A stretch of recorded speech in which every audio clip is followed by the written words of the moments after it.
Silent kidney stones. ಈ silent kidney stone ಅಂತ ಹೇಳಿದರೆ ಏನು? ಸಣ್ಣ ಸಣ್ಣ ಸ್ಟೋನ್ಸ್ ಇರುತ್ತೆ, ಮಲ್ಟಿಪಲ್ ಸ್ಟೋನ್ಸ್ ಇರುತ್ತೆ, ಕಿಡ್ನಿ ಒಳಗಡೆನೇ ಇದೆ. ಆದರೆ ನಿಮಗೆ ಯಾವುದೇ ರೀತಿಯ ನೋವಾಗಲಿ ಅಥವಾ ಸಿಂಪ್ಟಮ್ಸ್ ಆಗಲಿ ಇರೋದಿಲ್ಲ. ಸೊ ಈ ರೀತಿ ಇದ್ದಾಗ ನೀವು ಟ್ರೀಟ್ಮೆಂಟ್ ತೊಗೋಬೇಕಾ ಅಥವಾ ಟ್ರೀಟ್ಮೆಂಟ್ ತೊಗೋಬಾರ್ದಾ, ಅಥವಾ ಯಾವ ಸಮಯದಲ್ಲಿ ನೀವು ಟ್ರೀಟ್ಮೆಂಟ್ ತೊಗೋಬೇಕಾಗುತ್ತೆ, ಈ ಎಲ್ಲ ವಿಷಯದ ಬಗ್ಗೆ ನಾನು ಇವತ್ತು ಎಕ್ಸ್ಪ್ಲೇನ್ ಮಾಡ್ತೀನಿ. ನನ್ನ ಹೆಸರು doctor Raju R, senior consultant urologist ಮತ್ತು ಆ್ಯಂಟಾಲಜಿಸ್ಟ್.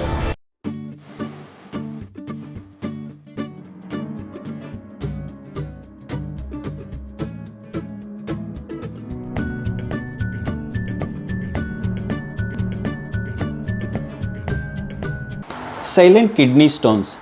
ನಿಮಗೆ ಕಿಡ್ನಿ ಸ್ಟೋನ್ ಇದೆ ಅಂತ ಗೊತ್ತಾಗಿದೆ, ಕಿಡ್ನಿ ಒಳಗಡೆನೇ ಇದೆ, ಆದರೆ ನೋವು ಬರ್ತಾ ಇರೋದಿಲ್ಲ.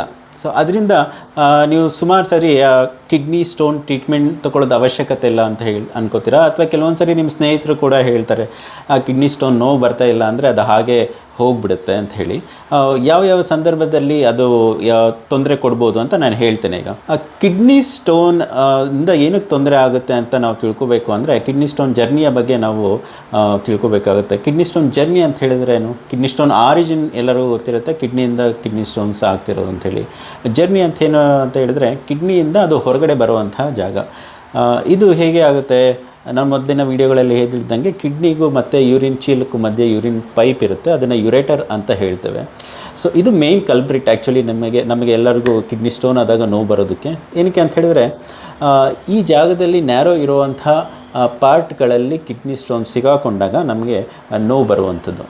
ಸೊ ಯೂಶ್ವಲಿ ನಾವು kidney stone less than 5 mm ಇದೆ, ಸಿಂಗಲ್ ಸ್ಟೋನ್ ಇದೆ ಅಂತ ಹೇಳಿದ್ರೆ ನೀವು ಅಬ್ಸರ್ವ್ ಮಾಡ್ಬೋದು ಅಂತ ಪೇಷಂಟ್ಸ್ ಕೇಳ್ತೇವೆ. ಅಂದರೆ ಸದ್ಯಕ್ಕೆ ಅದರ ಟ್ರೀಟ್ಮೆಂಟ್ ಅವಶ್ಯಕತೆ ಇಲ್ಲ ಅಂಥೇಳಿ. ಇದು ಯಾವಾಗ ಅವಶ್ಯಕತೆ ಬೇಕಾಗುತ್ತೆ ಅಂತ ಹೇಳಿದ್ರೆ ಮಲ್ಟಿಪಲ್ ಸ್ಟೋನ್ಸ್ ಇದೆ ಅಂತ ನಿಮಗೆ ಸ್ಕ್ಯಾನಲ್ಲಿ ರಿಪೋರ್ಟ್ ಬಂದಾಗ, ಅಂದರೆ 3ರಿಂದ 4 ಸ್ಟೋನ್ ಇದೆ ಅಂತ ಹೇಳಿದಾಗ, ಈವನ್ ಸಣ್ಣ ಸ್ಟೋನ್ ಇದ್ದರೂ ಕೂಡ ಎಲ್ಲ ಸ್ಟೋನ್ ಕೂಡ ಅದು ಹೊರಗಡೆ ಪಾಸ್ ಆಗೋದಕ್ಕೆ ಆಗೋದಿಲ್ಲ. ಕೆಲವೊಂದು ಸ್ಟೋನು ಅದು ಗ್ರೋ ಆಗ್ತಾ ಹೋಗ್ತವೆ. ಸೊ ಈ ರೀತಿ ಇದ್ದಾಗ ನೀವು ಪ್ರೊಸೀಜರ್ ಮಾಡಿಸ್ಕೊಳ್ಳೋದು ತುಂಬ ಉತ್ತಮ. ಎರಡನೇದಾಗಿ ಯಾವಾಗ ಅಂತ ಹೇಳಿದ್ರೆ ನಿಮಗೆ ಡಯಾಬಿಟೀಸ್ ಇದೆ ಅಂತ ಹೇಳಿದಾಗ, ಈ ಡಯಾಬಿಟೀಸ್ ಅನ್ನೋಂಥದ್ದು ಎಸ್ಪೆಷಲಿ ನಿಮಗೆ ತುಂಬ ವರ್ಷದಿಂದ ಇದೆ ಅಂತ ಹೇಳಿದ್ರೆ, ಅದರಲ್ಲಿ ಕಿಡ್ನಿ ಸ್ಟೋನ್ ಇದ್ದಾಗ ಕಿಡ್ನಿಗೆ ಡಯಾಬಿಟೀಸಿಂದನೇ ನಿಮಗೆ ಡ್ಯಾಮೇಜ್ ಆಗ್ತಾ ಇರುತ್ತೆ.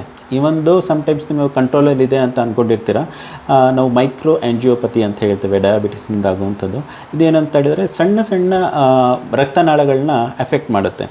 ಸೊ ಇದರಿಂದ ಕಿಡ್ನಿ ತುಂಬ ನಿಧಾನವಾಗಿ ಡ್ಯಾಮೇಜ್ ಆಗ್ತಾ ಇರುತ್ತೆ. ಈ ರೀತಿ ಇದ್ದಾಗ ನಿಮಗೆ ಸಣ್ಣ ಕಲ್ಲುಗಳಿದ್ರೂ ಅಥವಾ ಮಲ್ಟಿಪಲ್ ಸ್ಟೋನ್ ಇದ್ದಾಗ ನೀವು ಆಪ್ರೇಷನ್ ಮಾಡಿಸ್ಕೊಳ್ಳೋದು ಅಥವಾ ಪ್ರೊಸೀಜರ್ ಮಾಡಿಸ್ಕೊಂಡು ಕಿಡ್ನಿ ಸ್ಟೋನನ್ನು ತೆಗೆಸ್ಕೊಳ್ಳೋದು ಒಳ್ಳೆಯದು. ಯಾಕಂತ ಹೇಳಿದ್ರೆ ಅದು ಎಲ್ಲಾದರೂ ಬಂದು ಸಿಗಾಕೊಂಡಾಗ ಅದರಿಂದ ಕಿಡ್ನಿ ಬೇಗ ಇಂಜುರಿ ಆಗುವಂಥದ್ದು.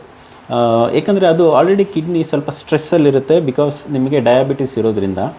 ಸೊ ಈ ರೀತಿ ಇದ್ದಾಗ ಕಿಡ್ನಿ ಸ್ಟೋನ್ ಬಂದು ನಿಮ್ಮ ಯೂರಿನ್ ಪೈಪಲ್ಲಿ ಸಿಗಾಕೊಂಡಾಗ ಕಿಡ್ನಿ ಡ್ಯಾಮೇಜ್ ಆಗುವಂಥದ್ದು ಅಥವಾ ಪರ್ಮನೆಂಟ್ ಆಗಿ ನೆಫ್ರಾನ್ ಸೆಲ್ಸ್ ಅಥವಾ ಕಿಡ್ನಿಯ ಸೆಲ್ಸ್ಗಳು ಏನು ಅಂತ ಹೇಳ್ತೀವಿ, ಈ ಫಂಕ್ಷನ್ ಮಾಡೋದಕ್ಕೆ ಹೆಲ್ಪ್ ಮಾಡುವಂಥ ಸೆಲ್ಸ್ಗಳು ಬೇಗ ಡ್ಯಾಮೇಜ್ ಆಗುವಂಥದ್ದು ನಾವು ನೋಡ್ತೇವೆ. ಅದು ಅಲ್ಲದೆ ನಿಮಗೆ ಡಯಾಬಿಟಿಸ್ ಇದ್ದಾಗ ಕಿಡ್ನಿಯಲ್ಲಿ ಇನ್ಫೆಕ್ಷನ್ ಕೂಡ ಆಗುವಂಥದ್ದು ಸರ್ವೇ ಸಾಮಾನ್ಯವಾಗಿ ನೋಡ್ತೇವೆ. ಈ ಕಿಡ್ನಿ ಸ್ಟೋನ್ ಇದ್ದಾಗ ಅದು ಫಾರಿನ್ ಬಾಡಿ ಥರ ಆ್ಯಕ್ಟ್ ಮಾಡುತ್ತೆ. ಸೊ ಇದು ಕೂಡ ನಿಮಗೆ ಇಂಡೈರೆಕ್ಟ್ಲಿ ನಿಮ್ಮದು ಕಿಡ್ನಿ ಡ್ಯಾಮೇಜ್ ಮಾಡೋದಕ್ಕೆ ಅದು ಹೆಲ್ಪ್ ಮಾಡುತ್ತೆ. ಸೊ ಆದ್ದರಿಂದ ಈ ಎಸ್ಪೆಷಲಿ ಡಯಾಬಿಟಿಸ್ ಇದ್ದಾಗ ಅಥವಾ ಮಲ್ಟಿಪಲ್ ಸಣ್ಣ ಸ್ಟೋನ್ ಇದ್ರೂ ಅದನ್ನು ತೆಗೆಸ್ಕೊಳ್ಳೋದು ಒಳ್ಳೆಯದು. ಮೂರನೇದಾಗಿ ಸೈಲೆಂಟ್ ಕಿಡ್ನಿ ಸ್ಟೋನ್ ಇದ್ದಾಗ ಯಾವಾಗ ಟ್ರೀಟ್ಮೆಂಟ್ ಬೇಕಾಗುತ್ತೆ ಅಂತ ಹೇಳಿದ್ರೆ, ನಿಮಗೆ hypertension, long standing hypertension ಇದೆ ಅಥವಾ ನಿಮಗೆ ಹಾರ್ಟ್ ಪ್ರಾಬ್ಲಮ್ ಇದೆ ಅಂತ ಹೇಳಿದಾಗ ಕಿಡ್ನಿಗೆ ರಕ್ತ ಸಂಚಲನ ಸ್ವಲ್ಪ ತೊಂದರೆಯಲ್ಲಿರುತ್ತೆ. ಅದರಿಂದ ನಿಮಗೆ ಲಾಂಗ್ ಸ್ಟ್ಯಾಂಡಿಂಗ್ ಡಿಸೀಸ್ ಇದ್ದಾಗ ಕಿಡ್ನಿ ಡ್ಯಾಮೇಜ್ ಆಗ್ತಾ ಇರುತ್ತೆ. ಈ ಸಂದರ್ಭದಲ್ಲಿ ಕೂಡ ಸೈಲೆಂಟ್ ಕಿಡ್ನಿ ಸ್ಟೋನ್, ಅಂದರೆ ನಿಮಗೆ ಸ್ಟೋನ್ ಸಣ್ಣ ಇದೆ, ಒಳಗಡೆನೇ ಇದೆ ಅಂತ ಹೇಳಿದರೂ ಕೂಡ ಪ್ರೊಸೀಜರ್ ಮಾಡ್ಕೊಳ್ಳೋದು ತುಂಬ ಒಳ್ಳೆಯದು. ನಾಲ್ಕನೇದಾಗಿ ಯಾವಾಗ ಡಾಕ್ಟರ್ ಅಂತ ಹೇಳಿದ್ರೆ, ಸಿಂಗಲ್ ಕಿಡ್ನಿ ಇದೆ. ಎಷ್ಟೊಂದು ಜನ ಸಿಂಗಲ್ ಕಿಡ್ನಿಯಲ್ಲಿ ಹುಟ್ಟುತ್ತಾರೆ. ಅಂದರೆ ಹುಟ್ಟಿದಾಗಲೇ ಅವ್ರಿಗೆ ಒಂದೇ ಕಿಡ್ನಿ ಇರುತ್ತೆ, ಅಥವಾ ಕಾರಣಾಂತರಗಳಿಂದ ಅದರ ಒಂದು ಕಿಡ್ನಿ ನಾವು ತೆಗೆದಿರ್ತೇವೆ. ಈ ರೀತಿ ಇದ್ದಾಗ ಕೂಡ ಕಿಡ್ನಿ ಸ್ಟೋನ್ ನಿಮಗೆ ಸಣ್ಣ ಇದೆ ಅಂದರೂ ಕೂಡ ಅದನ್ನು ತೆಗೆಸ್ಕೊಳ್ಳೋದು ತುಂಬ ಉತ್ತಮ. ಯಾಕಂತ ಹೇಳಿದ್ರೆ ಅದು ಯಾವಾಗ ಬೇಕಾದರೂ ಬಂದು ಯೂರಿನ್ ಪೈಪಲ್ಲಿ ಸಿಗಾಕೋಬೋದು. ಅದು ನೀವು ಹಾಗೆ ಅದನ್ನು ಪೇಯ್ನ್ ನೆಗ್ಲೆಕ್ಟ್ ಮಾಡಿದ್ದಾಗ, ನೀವೇನೋ ಸೊಂಟ ನೋವು ಬಂದಿದೆ ಅಥವಾ ಬೆನ್ನು ನೋವು ಬಂದಿದೆ ಅಂತ ಗೊತ್ತಿಲ್ಲದೆ ಅದು ಹಾಗೆ ಬಿಟ್ಟಿದ್ದಾಗ ಆ ಕಿಡ್ನಿ ಡ್ಯಾಮೇಜ್ ಆಗುವಂತಹ ಚಾನ್ಸಸ್ ತುಂಬಾ ಜಾಸ್ತಿ ಇರುತ್ತೆ. ಸೊ ಇದರಿಂದ ಸಿಂಗಲ್ ಕಿಡ್ನಿ ಇದೆ ಅಥವಾ ಸಾಲಿಟ್ರಿ ಅಥವಾ ಯಾವುದಾದ್ರೂ ಕಾರಣಕ್ಕೆ ಇನ್ನೊಂದು ಕಿಡ್ನಿ ತೆಗೆದು ಒಂದೇ ಕಿಡ್ನಿ ಇದೆ ಅಂತಾಗ ಆ ಸಮಯದಲ್ಲಿ ಕೂಡ ನೀವು ಸಣ್ಣ ಸ್ಟೋನ್ ಇದ್ದರೂ ಕೂಡ ನೀವು ಆಪ್ರೇಷನ್ ಮಾಡಿಸ್ಕೊಳ್ಳೋದು ಒಳ್ಳೆಯದು. ಕೊನೆಯದಾಗಿ ಯಾವುದು ಅಂತ ಹೇಳಿದ್ರೆ ಈ ಟ್ರಾನ್ಸ್ಪ್ಲಾಂಟ್ ಕಿಡ್ನಿ, ಅದರಲ್ಲೂ ಕೂಡ ಆಲ್ರೆಡಿ ಕಿಡ್ನಿ ನಿಮಗೆ ಕಿಡ್ನಿ ಡ್ಯಾಮೇಜ್ ಆಗಿ ಕಿಡ್ನಿ ನಾವು ಜೋಡಿಸಿರ್ತೇವೆ. ಈ ಟ್ರಾನ್ಸ್ಪ್ಲಾಂಟ್ ಕಿಡ್ನಿಯಲ್ಲೂ ಕೂಡ ಸ್ಟೋನ್ ಆದಾಗ ನೀವು ಆಪ್ರೇಷನ್ ಮಾಡಿಸ್ಕೊಳ್ಳೋದು ಸೈಲೆಂಟ್ ಕಿಡ್ನಿ ಸ್ಟೋನಲ್ಲಿ ಉತ್ತಮ.